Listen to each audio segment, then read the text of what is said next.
A Winnipeg man who spent years hoarding belongings in his home paid for the obsessive habit with his life. The house in Elmwood went up in flames this morning, and it was so packed with all manner of things, firefighters couldn't get inside. The homeowner died in the blaze.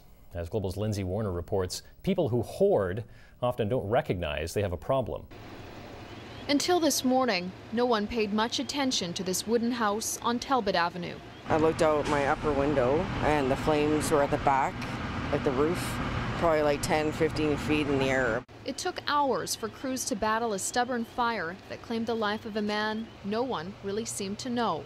He was just very quiet, more or less kept to himself, eh? He kept to himself. He never talked to nobody. He was Millard Halleck, a newspaper carrier who lived alone since his wife died earlier this spring. They really couldn't get in very far. They had to start climbing over obstacles that were in their way.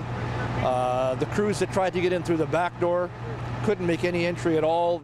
There was so much clutter in the house, the only way in was through a second-floor window. It was an hour and a half before Millard's body was discovered, hidden in a maze of stuff. Fire crews say there was so much stuff in the house that it was jam-packed from the floor to the ceiling, leaving many neighbors to wonder about the man who kept so much to himself. They don't have the insight to recognize often that it can be a fire hazard for, especially in older homes where these homes are built very closely together. Dr. Rowan has been researching hoarders for over 20 years and says it's likely Millard suffered from the disorder.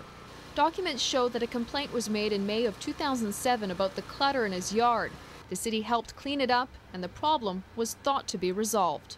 And that's the issue with hoarding. You have to get them to remove their own things. You can't do it for them. Millard's hoarding continued in the privacy of his home, a collection ultimately trapping him to death. Lindsay Warner, Global News.